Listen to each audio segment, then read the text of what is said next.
Hello and welcome into the Sorare Data Show. I'm Andrew Laird. You can find me as Lairdinho on Sorare. Joined today not by PSU fans too, since it is a Monday, but by Quinny, who just had me literally in stitches before because we were talking about something from last week, and I thought I wasn't going to be able to get it together, but I am. Quinny, thank you so much for coming on today. My pleasure. And anyone in the chat can refer to me as PSU fans 1 for today. Ooh, stepping ahead of him in line. I see. All right. I like it.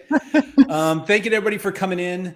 Arthur was first in and has decided to take all 3 spots on the podium. But Arthur, that's not how we play here. So you're going to have to share it here with Toby and Philly Dilly. Toby said I should definitely tune in. Tough weekend. Toby, the weekend got even worse today with Midtjylland. Currently down 3-0 at halftime. So it's not good. And then Philly Dilly scraping by a podium, just like scraping by loot boxes. But you got there. Don't worry about it. Mitioso, what's up? No lessons needed. Just buy the best cards. Shout out to PSU fans too. There we go. Right. Peter, what's up? Teaching Sorare. Don't buy stacks. Sorare Juju, buy collections. I like how we built on one another there. Nice work. Kev Hurd, what's up? Graham Risu, masterclass incoming. That's what we're all here for. Kev Hurd. Oh, you won't mention Midtjylland. I already did. Jonathan, Quinny is the professor on this topic. This is exactly why I wanted Quinny here. A few more shout outs. Alex, what's up? Charlie, Agent Kupener, good evening. Please teach me how to stop having lineups where 4 players smash and the 5th player scores less than 10 points. Anyone else having that problem? I think with the lineup I have, I actually didn't even look, Quinny, because it's probably so bad. But I think I might have a lineup with a player with a single-digit point score and a DNP separately. Oh, no, I take that back. Jonas Lassel on a very impressive 18. So we're a long way. Fabian, what's up? Nils, appreciate you guys coming in. ZM Star, this is an ad for a Patreon. We'll get there. Sean, first ever podium. MLB Rare Champ, second place, $500. Look at that. See, you can win some good money in Sorare MLB. And I am a professor of being late. Was I late today? I didn't think we were late. Anyway, Ian, what's up? Mike. And then I think that's Stefan and Dream Oblivion. Graham, I've won limited Prem Classic Division 1 400 and a star buzzing. That's awesome. Buzz. See, winning cash in classic competitions, that's how you do it. That's why you get into D1. So the reason that I thought it was imperative to have Quinny on today is because I was watching, it was your video. That's why. But it was your video of like, hey, this is how to play Sorare. And I was like, this is a great video of telling people like basically what Sorare is. And you do a lot of content around that. I really like, this is how Sorare works. If you're interested in this, this is how Sorare would fit in. And I was actually curious kind of, firstly, what sort of questions do you get from people who are new? Because I constantly say how all of us who've been in the game for a while, like we don't really know what new users are thinking. And I feel like given the content that you do, it should at least get some sort of indication of like what new people are thinking. And so what the hell are they thinking? Well, I heard you saying that to Harry earlier, so I thought, okay, I've got a bit of a tip-off of how this is we're going to be getting into. The actual number one question I get, is, do I need to click on the link to get a bonus or whatever?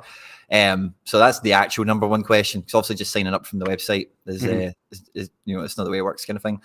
But the actual, so once people have actually got their team in and stuff like that, the number one question from like a player still trying to like, cut their teeth for like find what path they're going to go down or whatever is generally around money overall. Like, so the actual question kind of differs and varies between this week I've had like 2 or 3. I say 2 or 3, maybe 1 or 2. Yeah, more than 1. So let's just say 2. And it's been like, I can't see 240 in the lobby. Where's 240? And it's like, well, that's not available to you, sorry, because you're obviously brand new, kind of thing. So that's starting to kind of maybe bleed in a little bit. But before that, and just kind of in general, it will be like, where is the best ROI? Where is the best, like, most amount of fun, best thing to be involved in, and like these types of teams, and like this league, or I've already bought these 5 guys, or whatever it might be, what do you, where is the best, where's the best thing to do, is the number one from a, like let's say a user, or somebody that's just up and running, just like getting going. I was kind of curious how far along you get in the process of learning about Sorare when you realize it really is basically an ROI game. That's how you know. And I've kind of said that before, that the reason why we need these cards to have value is because that's how you know if you're good at the game. If you end up with more than what you started with, then yeah, it seems like you're good. And so the whole idea of where are the best places for me to get a return, I wonder how far that is along in the process after the whole, oh, that looks like a fun game. How do you play? Well, you buy these cards and you can win cash or cards. And then it's like, at that point, is it, okay, so where do I just go to make the most money? Yeah, just what is the best, or what, that's the kind of number one thing overall, like in general. But now I think like with the new system, that's not really going to be too much of a question anymore. It's going to be quite black and white now. It's not like, oh, you can cap 240, you build a team that looks like this, and and then if you hit this score, you get a set amount of money kind of thing. Yeah. And then all these divisions, there's podiums, but not that one. This one's got top 10, that one's got top 20, or that one's got no money, it's cap 270, and so I think that is a general kind of question will kind of change. One thing I was thinking coming into this, it's like, no matter what the question is from people, I'll probably say, if anything, answering people's became a lot easier over the last like couple of months, because like for the longest time, like there's never been a complete roster available, let's say. So if someone's joining the platform a year ago, 2 years ago, 6 months ago, 36 months ago, there's a wide range of actual roster, like who you could have bought and played with and all that kind of stuff, if you know what I mean. So like a couple of years ago, it'd be much harder saying like, okay, well, the best league to kind of play now is like Belgium, but there is Liverpool and Real Madrid and PSG and stuff like that. But Belgium's really good value and the whole league's there, and or something like that. And obviously for people who are all listening to this, obviously they know everything's here now, and that's kind of why it becomes easier, because more people don't really ask you now, like who's the good players to buy and where's the undervalue. You get a wee bit of undervalue chat, I suppose, but people can now just go, I know him. There's my first 6 cards. Now what do I do? Like kind of thing. I remember because Nellis would get a bunch of people back in the day. Nellis, not today, Nellis. But back when Nellis was a Sorare personality, or a Sorare content creator, not a personality, excuse me, he would mention, I remember it was the time when they changed the division names from like Division 5, Division 4, Division 3 to like limited, rare pro. And he was saying, we all thought it was easier just to know the division and the division numbers, because obviously that's what we had come to know. But he said the number of questions he would get that were just like, these are the cards I have, where can I play them, just drastically reduced when they renamed the divisions to the scarcities. And it was something like very simple. It was like, oh, you have limited cards, you play them in the limited scarcity competitions instead of like Division 5. And so that's right, Kev, back before Nellis was just a coin tosser. So do you find that the new structure is easier? Like you said, kind of like, all right, this is where you play them, but is the new division structure actually easier to understand, or is it just that we don't have as many options? Well, yeah, they're kind of one and the same thing, I think, aren't they? Maybe, so yeah. It's like I say, like most of the stuff, like again, I was listening to you maybe on Friday or something, you're talking the whole thing of like content that gets made that's about ROI generally, and it's like I think I wrote it in the chat but maybe deleted it because it was just too long, and you get limited characters in this chat, kind of thing. But like, for example, on Friday or Saturday when I checked on it, I did a scoring matrix video, which is, I don't know how old it is, I actually forgot to kind of check the time on it, but it's relatively recent, and all the rest of it, it's got like 600 views or something like that, which isn't, we're in a kind of small part of the internet anyway, but that's like not good, for just general, the field, as it were. But like any video that's ever had the mention of money in it does double that minimum. Like even like a failure video, as it were, will not do 1,200 views, 1,000 views, or something like that, because it just will, So like the Matrix is probably the part more people should now have to like understand a bit better. But I remember for myself, and I don't know about you, but see, like full understanding of a double that took about 8 months. Like, you know, like what am I actually praying for every weekend? And then you'd look into it and you go, okay, cool, and then you'd forget about it like a week or two later because you would forget that's what you were hoping for, you know, so on and so forth. So again, maybe some people just haven't been met with that yet. Like, what am I actually wanting my guy to be doing here? Because I thought I played good, but this says it was a 40. This says 42. Why is it not 58? You know, or whatever. So, yeah. I think part of that is like when somebody loses a double, like they lose a duel and then they lose, and it's like, how did I lose 8 points just like that? And you're like, oh well, so you had 5 duels won and only 3 lost, and then he lost 1, so then it was only 1. And it is one of those weird things that like the scoring matrix is, I think it's complicated, but it's understandably complicated, maybe. Like, obviously the idea is to get like as many scoring items as possible that are, you know, within reason, along with some that are completely unreasonable, like big chances missed. But the having to explain, it's one of those, you just have to play, and then once you start playing, you kind of figure it out, which I think is one of the big benefits of Rivals, is that it allows you to figure out like what the scoring matrix actually is. But the other kind of weird thing about Sorare content, ZM Star says, so all video titles just need to be Sorare money. Like, it's, I don't want to call it a cheat code because nobody's actually getting away with a lot, but like anything it having has to been do with that's fair. But it just seems like, and we've talked about this before, that even like all Sorare content has a shelf life, just because anything you talk about could just be so different. And not because the gameplay is different, but like the market is way different. Like, yeah, 2 years ago, I was like, here's how you make the best rare team for $1,000. And then a year and a half ago, it was like $700, $500. Here's how to make the best rare team for $12. And like, just you go back and you're like, why would I spend $1,000? It's like, all right, don't look at that anymore. But it's all about like everything just constantly needs to be refreshed. And that applies still with like the introductory content of like, how do you play Sorare? And it just feels like the game, I think the game is easier now, just the way it's starting to get there. August will be easier than it is now. But I just feel like the learning curve might be a little lower now because of the game.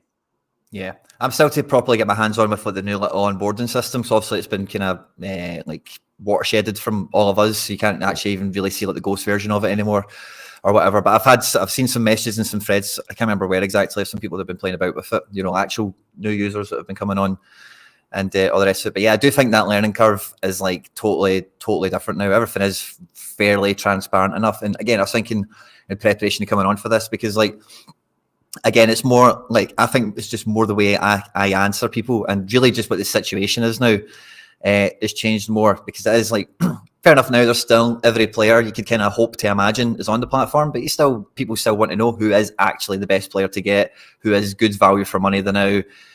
You know, that still does come up. But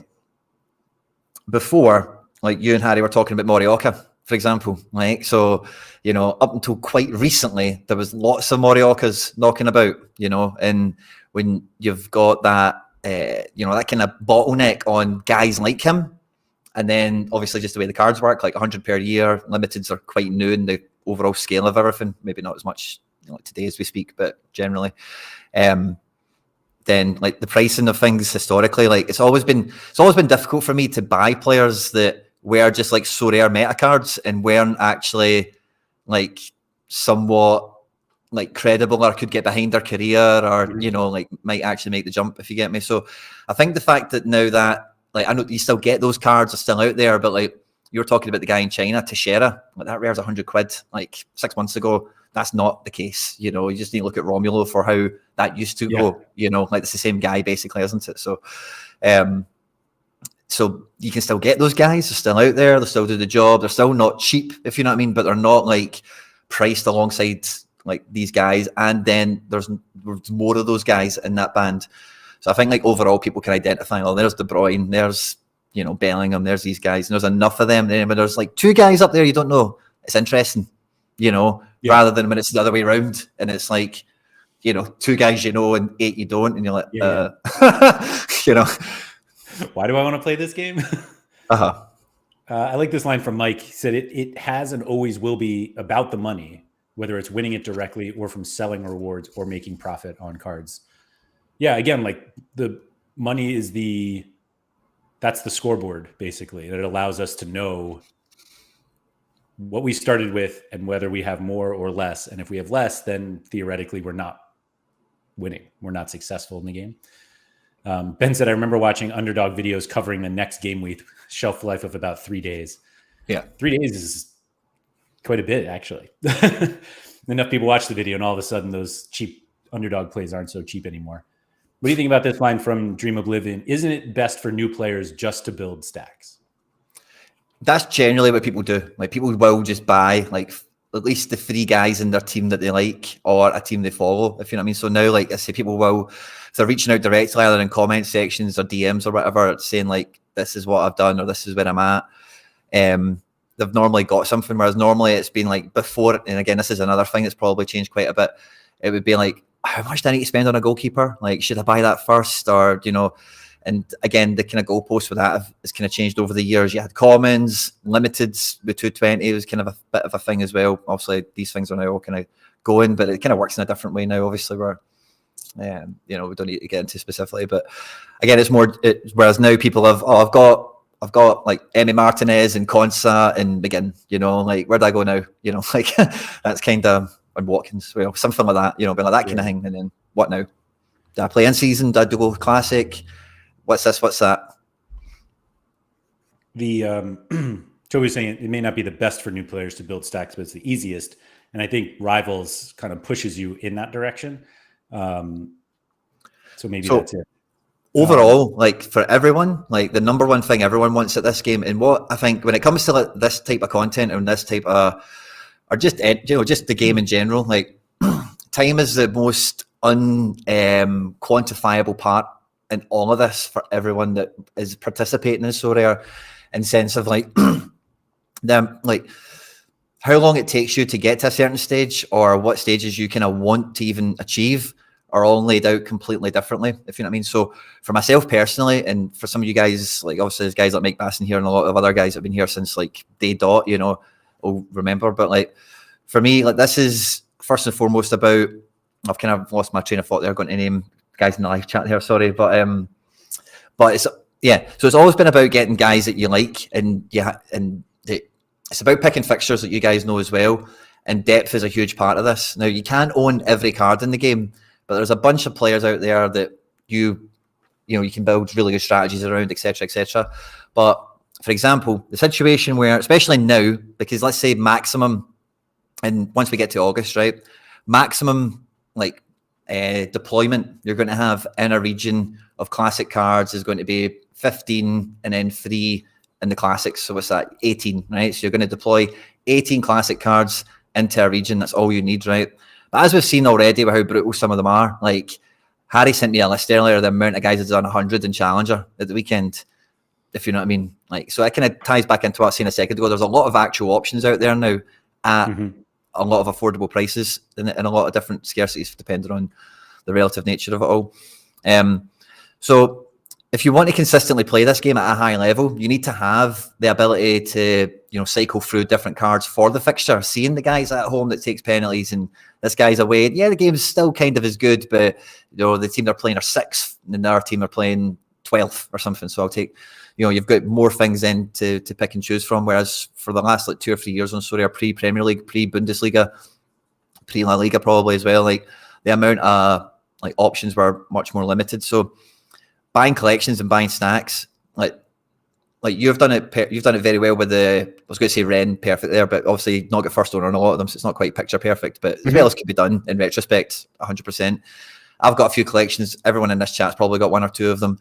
But when you see like what I'm trying to hopefully build with some of my rares, and you see like the Penfez has done fantastically with his limiteds, but like if you can build like a web of like collections in different areas. Like, it doesn't even need to be specifically like different regions of the globe or different actual territories, competitions in Sorare or whatever. But you know, like it could even just all be from the same one, all be from the same league or whatever. But as they start to migrate and move around, like that's what kind of, you know, that's then the depth that you need like further on in the game. And that's why like, you know, like me and you were talking before we came on, and you said something like, you know, cards I need are cards that are, I forget what the term was. And I said, it's, you know, that's all a matter of perspective. It's all relative kind of thing. And it is, because there's like guys like this game week, I might play once and they might not see the light of day again. And normally that kind of luxury was like reserved for Wales that could afford to carry a lot of these cards.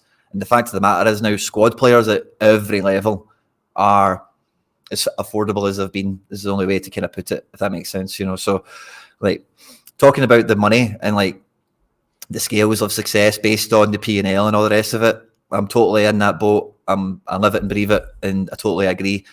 But never more than before has Sorare, especially with limited cards, really actually got to the price point of like a consumer item of where it kind of should be, if you know what I mean, where it is like. And again, like normally when I have these chats, I'm always looking around this room that nobody can kind of see, you know, but like people spend money on stuff that they don't need to make money back on, if that makes sense. Now, yes, you will be aware if it goes up in value, and you will buy things with the intention of, I will pay attention to the value of this item, and should it go up, then I will be quite happy.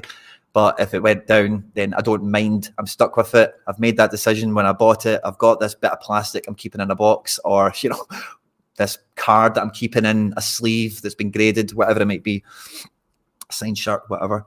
And like limiteds now are really firmly like they've got a price point now where they can actually have that space in like a consumer market as a thing. Profit does come into it because you will buy it with the intention of, maybe I'll get a jersey, maybe I'll win some tickets, maybe I can win this, maybe I can, like somebody in the chat earlier was saying they got top and got some money and a star, you know, like they've got a jackpot to chase in that regard. Rare isn't too far away from limited, depending on how, you know, how motivated you are to hunt about.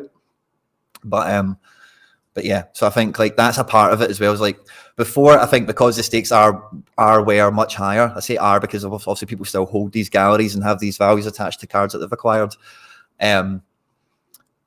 sort of thing. Which I'm in the front line with that as well. I've got cards that I bought for buckets compared to what they're at the moment. No two ways about it.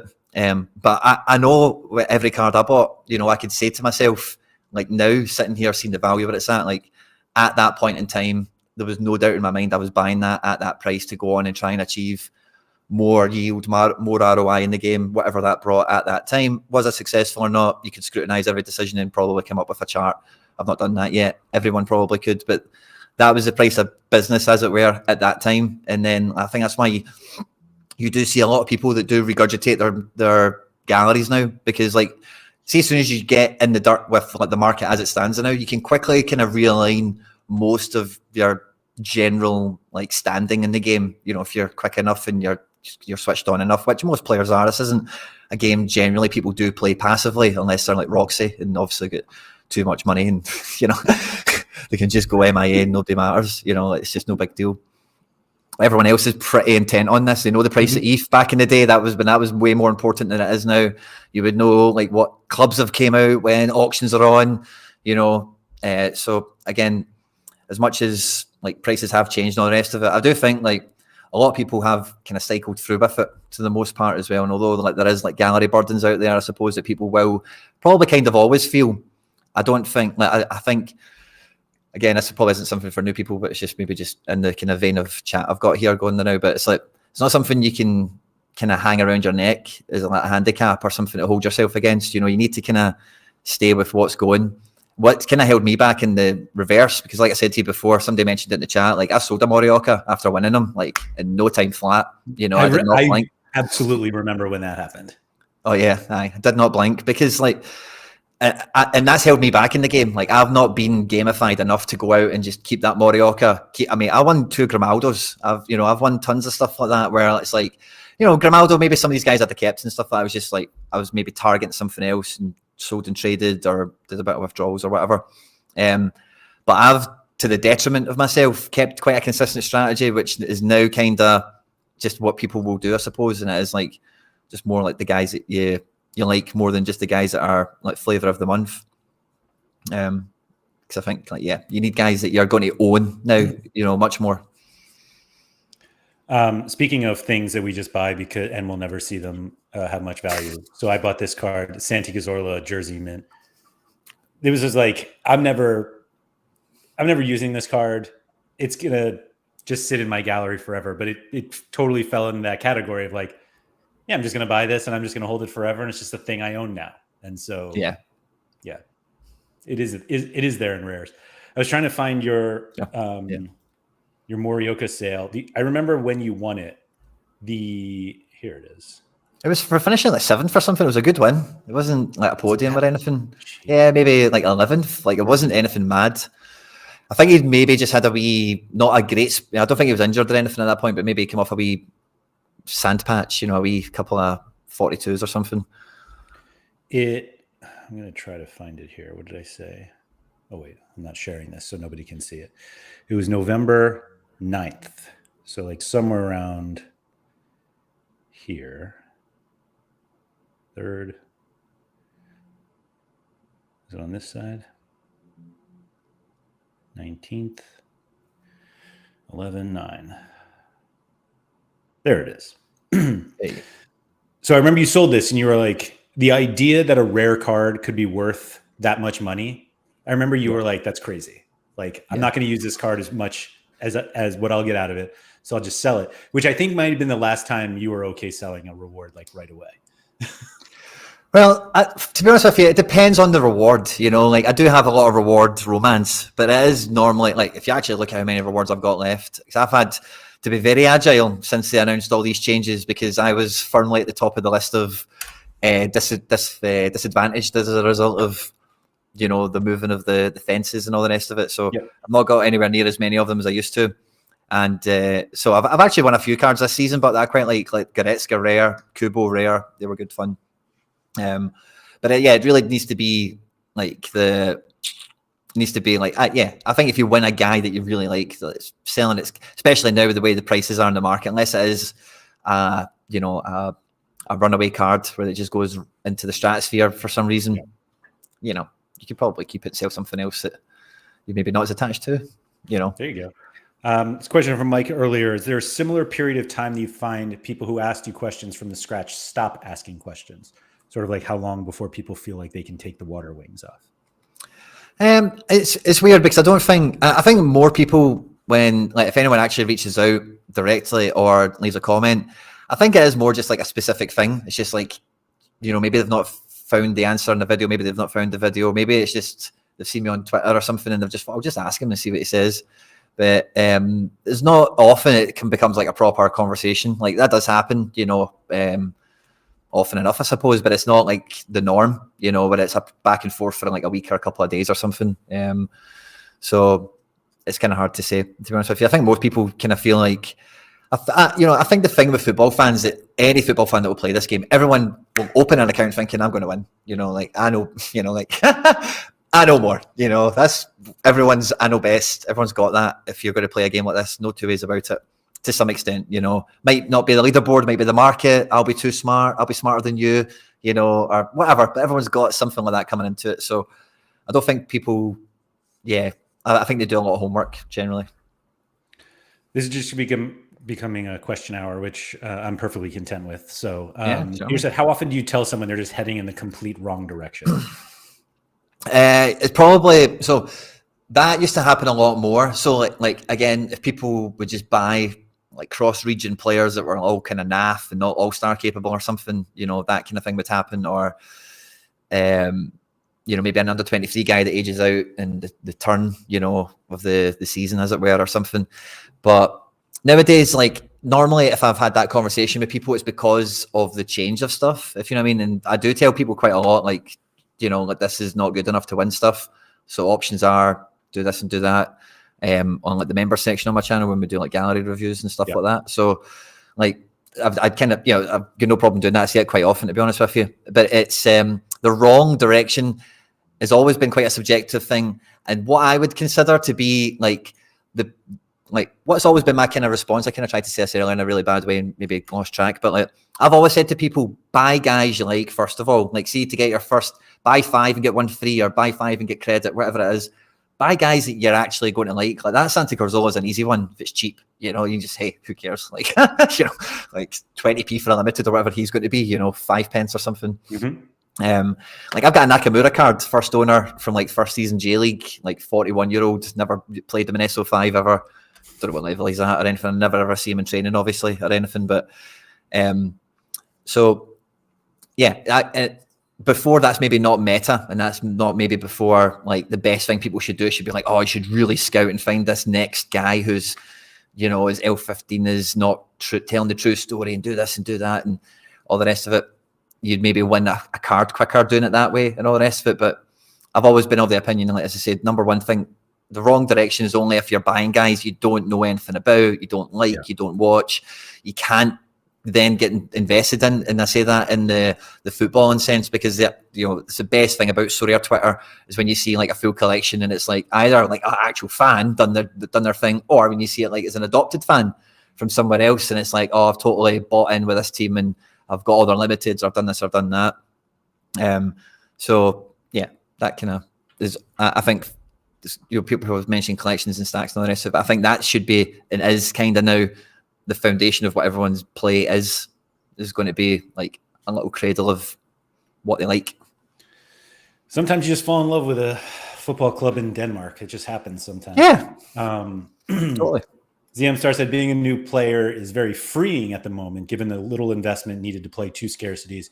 You aren't feeling the crush of losing 40% year over year on card prices, which, I mean,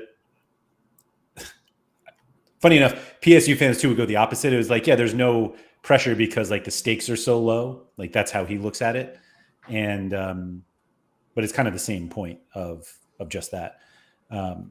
KB said, I feel like to be successful in Sorare, especially in rare and limited, was either have a huge gallery to pick the right matches or move pieces constantly, kind of like an NBA to maximize chances, which kind of goes to this comment from, were those both KB? Oh, it is. The old way of building your gallery and owning pieces for a long time is too slow, I feel like, to compete. And that actually reminded me, I was listening to the latest Value of Talent podcast, which I think came out last week. And Harry and Feta were basically talking about a bunch of things, but one of them was essentially that the new gameplay doesn't reward longer-term scouting. And I thought it was kind of an interesting point because I don't feel like it's actually any different. That previously, if you found some kid and you're like, he's not going to play for a while, but I know he's going to be good one day, you like bought him and you waited, and then if he was successful, then you kind of reap the benefits there then. And I'm not sure why it's any different now. Like, obviously, when we have like new season cards and we're like, we need to get this back right away, like theoretically, the long-term scouting part of the game still exists. And I'm not sure you're like limited from appreciating the success in the future just because of the change in gameplay. Does that make sense? Yeah, no, totally. I think I would disagree with it to the extent of like, I think card prices, like I said this in the live chat in here the other day, but card prices are like their own market now, more so than ever, because there is so many options available. So if you're after L15 58 guy, like, list as long as your arm, what positions you want, what regions you want, what age they need to be, tons of guys, that are around that.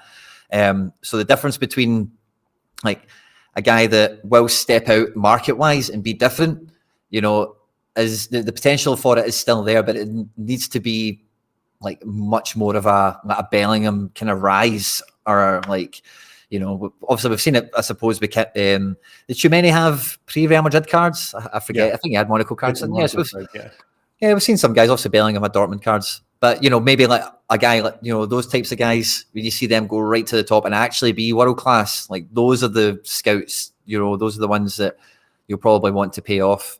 And then you've kind of got the payoff in the sense as well, like if they are actually that good, and then they head back to Norway or whatever, they head back to wherever they came from, they can still maybe be halfway useful. So I think like it's all about talent ID at the end of the day. I think there's more value in scouting clubs now and more trying to build it like a jigsaw in sense of like, I've kind of got it with the Leipzig collection. I've got it 3%, but it's defenders and mids. There's no strikers in it, So I've just got like a little half a dozen defenders and mids that are all on like 13% or 3% thing, and the rest of it. So then for me, I'm then looking for collections that have like a lot of forwards. Don't really care if they're all at the same team. Ideally, they're not, and can I get that to like 3% as well? And then there's enough of those pieces kind of lying around where it's like, oh, this one's got strikers and defenders.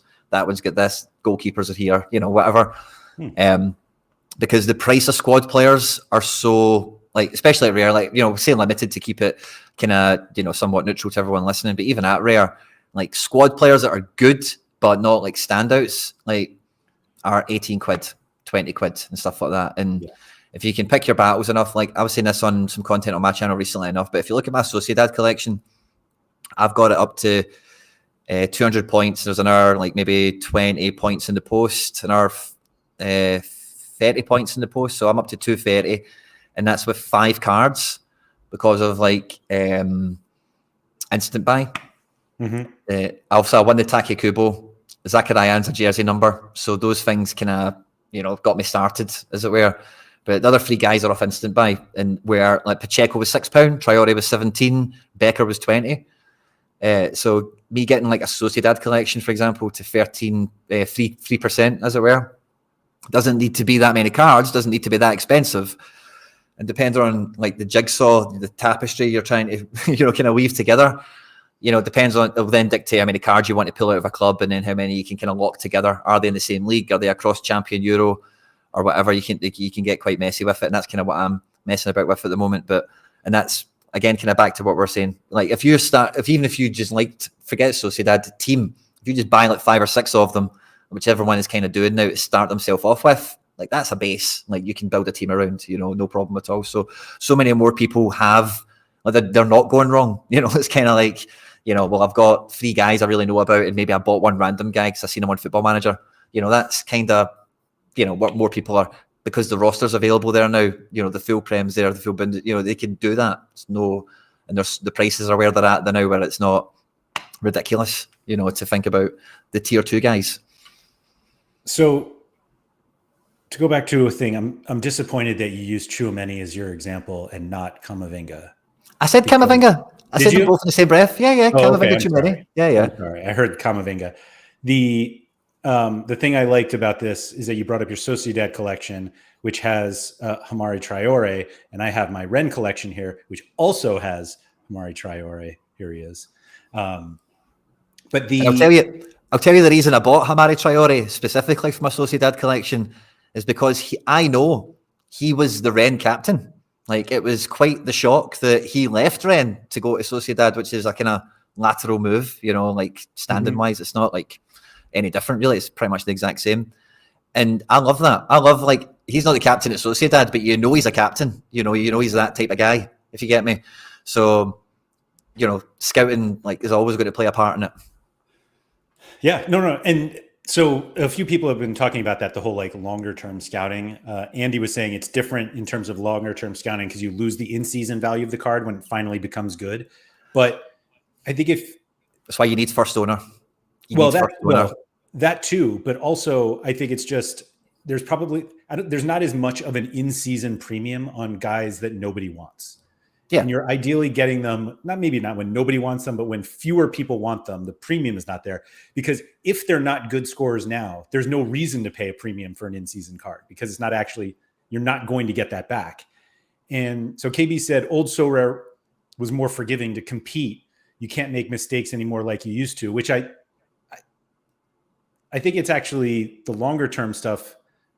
You have more leeway, and you keep going on. KB said that's why scouting the next upcoming guy is not worth it because over the time you just sit on a shit card doing nothing for your gallery is more punishing than it was before. But the problem is they're cheaper than they've ever been. No. So the guy I'm scouting is John Pacheco. If you look at that collection there, Pacheco is the one guy that I thought like, oh yeah, like I think he's going to be really good. It's been announced today pretty much that Lenormand is going to leave Sociedad and go to Atletico Madrid. So he's going to play every week next season. No two ways about it. and he's good. For me, like Lenormand is very good, but this guy's a wee bit, he's not going to get booked as often, and, whatever. So he's fine. I can scout him, and do you know what? See, by me having him first owner card when he is shit and playing behind Lenormand and rotating into the team, he helps my Take Kubo, he helps my Zakarian, he helps my Hamari Traore, he helps my whoever else I add in there. So again, it's like, I've chosen, obviously I won Take, that's a bit of an accident, right? But to actually go into it is my decision, and that's because I've looked at this team and I've, similar to you with the Ren probably, I've kind of extrapolated like, oh, do you know, that's X amount of forwards. I like that guy in defense. I like, that, and so I do think, I don't think these things are exclusive from one another. I think you can do them all at once if you know what you like. Was Take the first piece of this? Yeah. Yeah. See, that's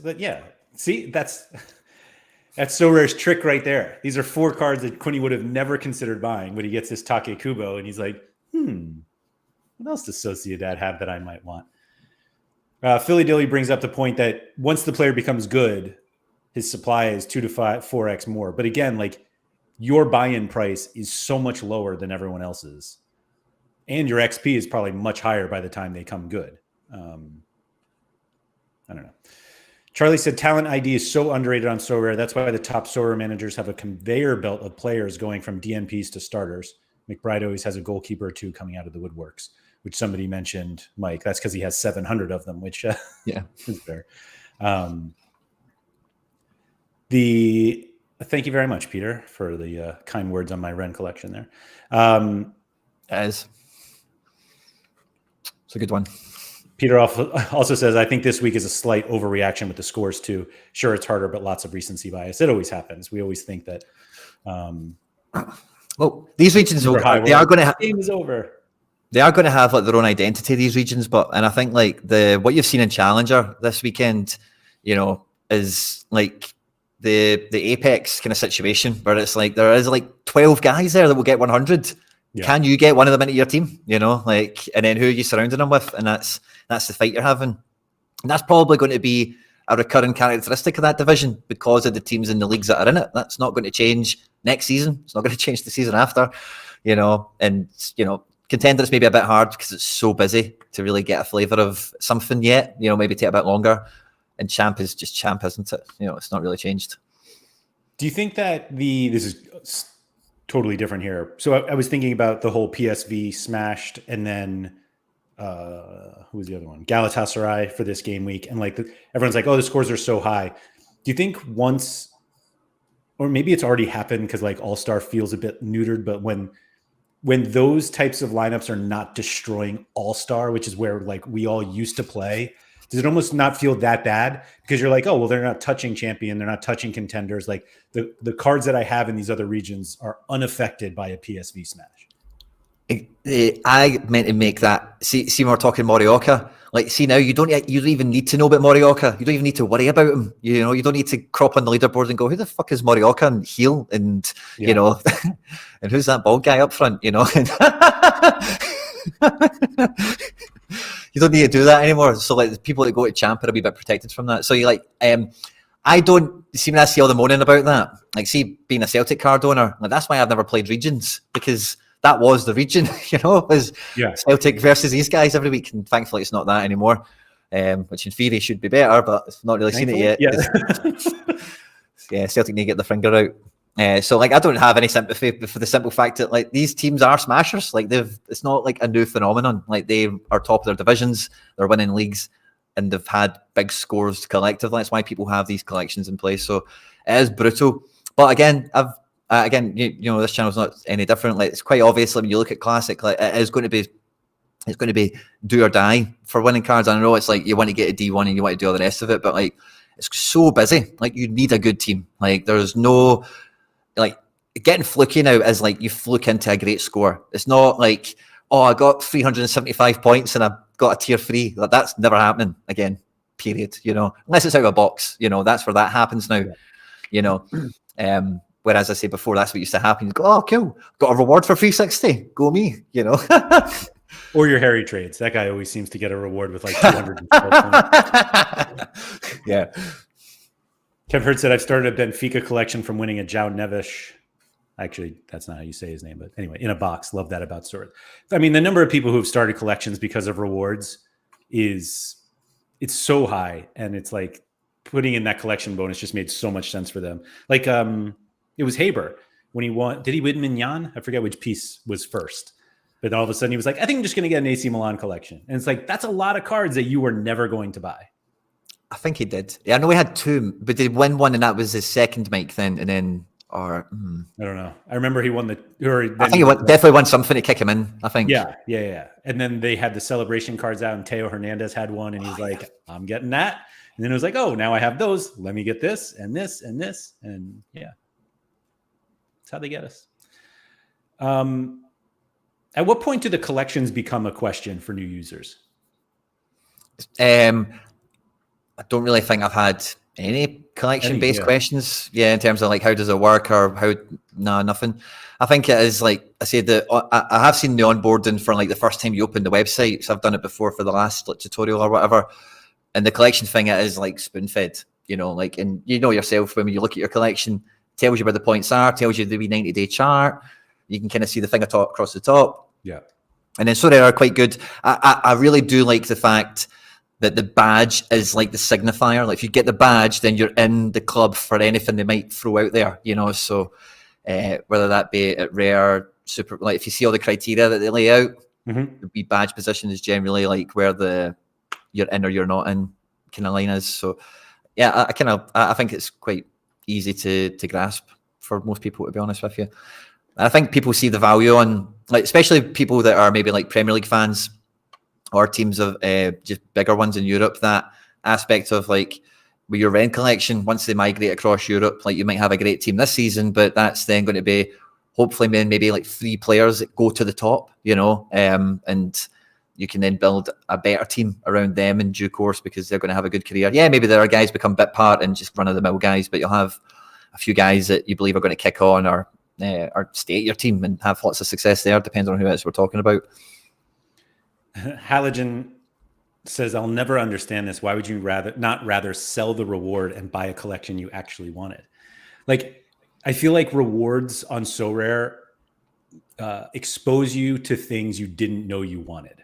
That's how I'll put it. Like the number of times that people have done reward opening videos and they were like, I have no idea who this guy is. And they go to Sorare data and the guy has had 12 goals in a row, 12 games in a row with a decisive. And you're like, I like this guy now. How do I get at him better? Let me buy all of his scrub teammates. Yeah. Dominic Fitz for me this season was that guy. I wonder if it was like a tier 2 or something after a wee bad patch. But in terms of that, like for Taki Kubo, that's a guy I like. For João Neves, that's a guy 2 back. Like having a João Neves card at 13%, 14%, whatever that collection will get to, will be worth having over João Neves' career is what you're doing by that, And for me, it's a Taki Kubo. I've put the Pacheco into that bucket as well. And, so it's not the card. Like the card has led me there. But when I won the Kubo, I'm like, oh, Taki Kubo, like, yes, let's go. Like, and again, maybe some Sorare players out there won't really know this, but Taki Kubo is one of these guys. He's like Cherky of like before.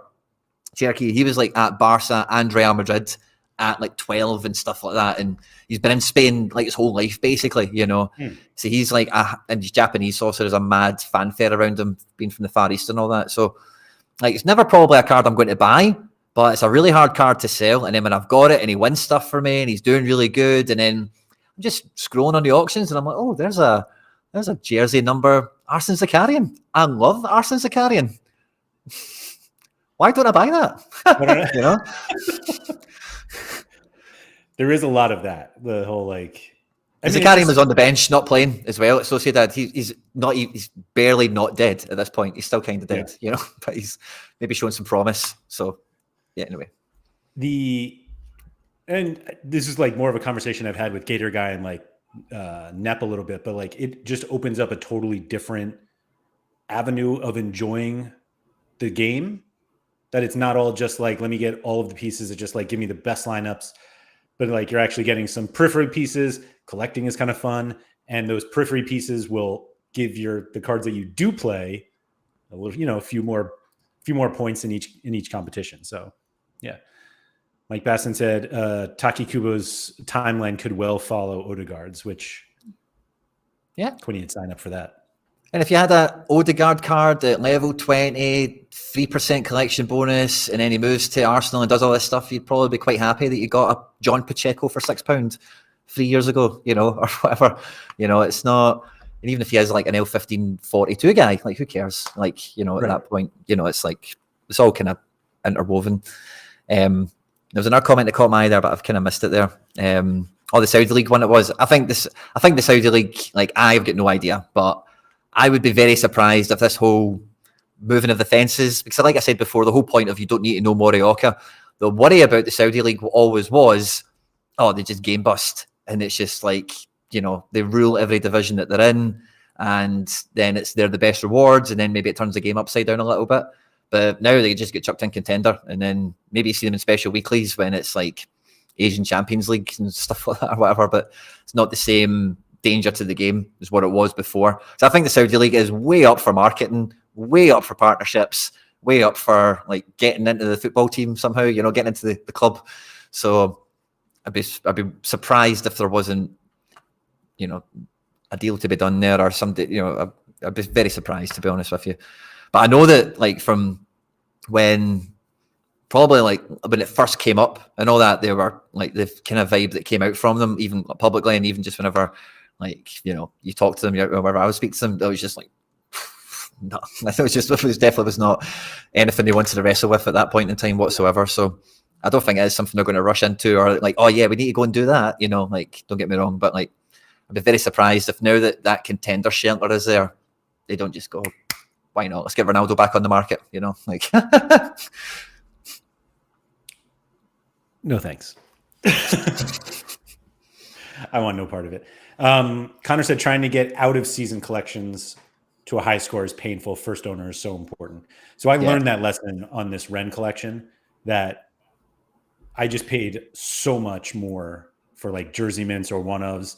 And I was, I don't know if I've actually said this on stream before, but it feels like every time a jersey mint or a one-of from that collection goes on the market, I feel like I have to get it because nobody else is trying to win this collection battle. I'm the only one. And yet when I see it, I'm like, they just don't happen those cards don't come up that often. That there's only one jersey mint for every player in each collection. And so, well, usually. But mate, look at my Girona collection. Will do. Let's see, where were we? I wish we could sell our own bundles. Me too, major NFT. Because I would sell my New York City stuff in a heartbeat. If I could bundle that up. Rare one? Yeah. When I get my 90 days in, I'm at 5% on all of these guys.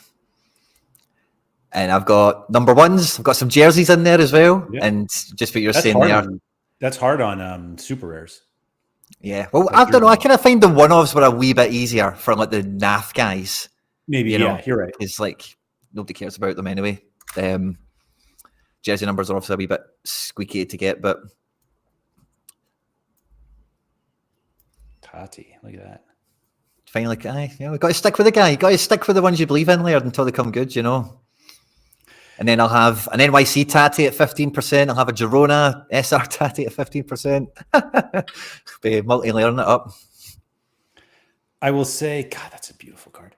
I will say that I think that they don't reward full collections enough. That being first, and I say this as somebody who is extremely bitter because I am second in this Midtjylland Limited collection, but I'm the only one who has the full collection. Ooh. And I'm the only one who can have the full collection because there's one guy who only got one card minted. It was this guy here. And of course it was the 2 of 1,000, not even the 1 of 1,000. But it bothers me so much that I basically can't get to number one unless the first place person sells. It's the same as me with NYC because it's IAK and his are all first owner one-offs. So even though I've got like my NYC collection is like, I don't know how many cards it is, say it's 26, like 20 of them are jersey mints. That Maxi Morales obviously is a player edition and all the rest of it, but I've got like 1,000 points on it. These are all one And ofs. that's supers as well. Oh, does he have the rare too? Yeah. Oh, there it is. Yeah. I'm never catching him. We've got the same cards and all the rest of it, and it's like, oh yeah, he should be number one. There should be a difference between me and him, I suppose, but because his is way better than mine, all first owners and stuff. But yeah, I think you're right. Like, but again, it's when do they reward people for being top guy, and how often do they do it to you today, and then that's the end of the story, and tough luck to whoever buys it off you next. It's a funny one. I think again, like if you're able to sell in bundles, it changes things a little bit. Because then you can kind of have a group identity a wee bit more, perhaps, for these things, like for them to, maybe keep it together. Like if you were to like say it's unredeemed, passing it on. Yeah, I like that. It is wild to me. I think this came up in a stream like,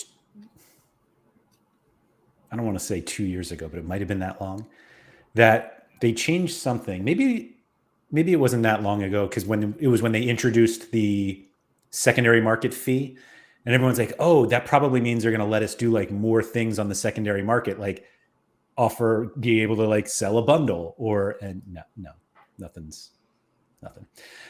Mike said only rewarding the highest collection score isn't great. Could do more for full collections as well. I bought 2 more St. Pauli limiteds in the past month as Sorare released extra players, which Nice. But it didn't push me any higher up on the leaderboard. Yeah.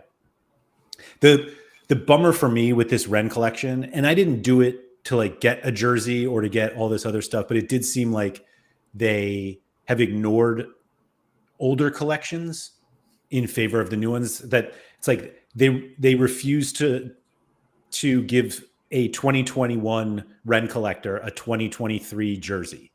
And it's like, I realize you don't have thousands of jerseys, but like it is like, come on. I think with some of this stuff, I can't speak off the top of my head for all the collection event stuff, but I'm pretty sure with some of them it was maybe La Liga, but it was like any season. Now, granted, there is limited seasons available, for some La Liga teams. They've only been on since the license was there, so it's not like Belgium, for example, where there's like 6 seasons of history there to maybe cycle through, or even Atletico. I suppose Atletico Madrid are a bit different. So I think they'll probably have their house in order a wee bit more with the collection game into next season. And I think if they do, because again, I don't really think we've had any Belgium stuff, really. I don't think there's been any Dutch stuff for a while. And like traditionally, they are quite good partners with Sorare. Yeah. So like it'll be interesting to see if they are quite like 3D only cards, or this season, the new season coming, or any season going. Because I got that Girona. Actually, I think it was season specific. It was like collectors for that season when I got that jersey from them. But I'm sure there's been ones before where it's like, it doesn't matter what season it is as well. So I don't know if there's, maybe just different attempts at it or something. Yeah, I just, this sounds strange. It feels like a harder collection. Like it's harder to collect and get a high collection score with an older collection. Because like once the first owner bonus is gone, it's like, but obviously they make less money when I'm trying to buy all of these on the secondary market, as opposed to trying to be the first, going back in time and buying them 3 years ago. Agent Cooper said I should just give it a few months and that I'll be the mascot for Ren first match of the season, thanks to Sorare. So if you are going to go into like a historic collection, I think that the decision you're making is this a 2% or a 3% move, because like they are 2 different decisions, and the viability of that will be determined by the team and the cards in question. Like I've got a Valencia collection, for example, that's out a season, and I don't think I'm first owner on any of the cards. And it's at 2%, and WAS was in it, and it was 2%, and then some change. Now, so I don't need WAS anymore, so I sold them. But that's a 2% collection. It's never going to get to 3%, and I'm never going to try and get it to 3%. And then I've got that Red Bull one. That's at 3%. It's never going to get to 4%. And that's because there was more players than that I would pick up and all the rest of it. So it is hard, but again, it's kind of just realizing what you maybe are going to use it for. It's like, oh, there's 5 strikers in that year of that club that are all like 40, 50 pound, and they all play in these different places, or 2 of them play at the same place now, or whatever. Get them all together, and that's 12%. That's 2 points on the each, and then you can play the blah blah blah. You know what I'm saying? Yeah. Yep. Mike said both of my 2 Bundes shirts were 2022 23s. Yeah, I think that's all it is. It is kind of interesting that the collections don't really come up, not because I think they're a major part of the game, but, and somebody kind of brought it up before, how like Rivals pushes you more towards, I guess, stacks, just because you're like buying, if buy this team and your team will be better. And there's no jump to like, oh, if you just bought 17 more of these cards, then you'll have a full collection or whatever. But I don't know. Yeah, I think it's just one of the least complicated parts of the game, probably.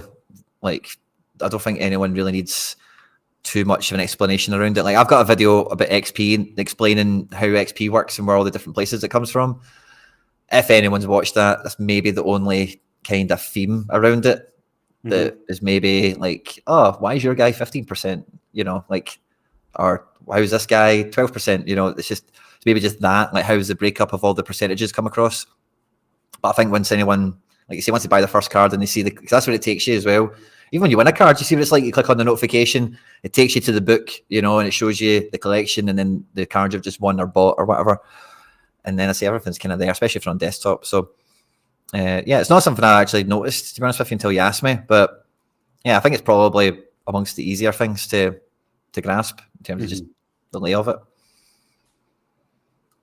And then the inevitable question of like, why would I do this? And you're just like, oh, just to have more cards. That's all. Are there any like topics or questions that you get that we haven't touched on? Other than, so I'm trying to think. So I did think about some things that I thought would be worth sharing or speaking about. I think I've probably touched on most of them.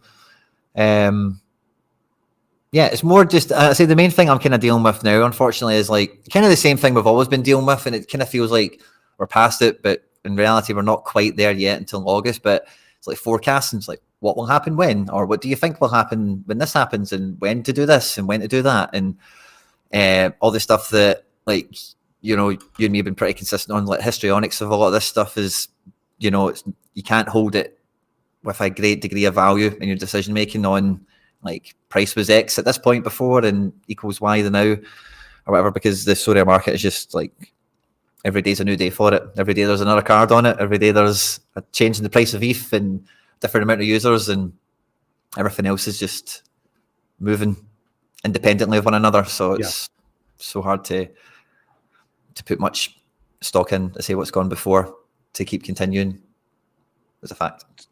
So how many times have you been asked who Celtics keeper is next season? Hopefully not too long. I've got a good feeling the club will probably come out and get somebody quite quickly.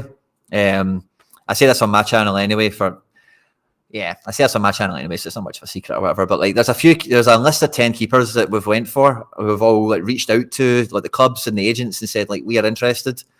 So I think like we'll probably know quite quickly. So if you're a big Celtic player now, like me, the number one objective is getting the goalkeeper fund together in case they have a card. Very likely they will have a card. And if they don't, then it's like, nightmare.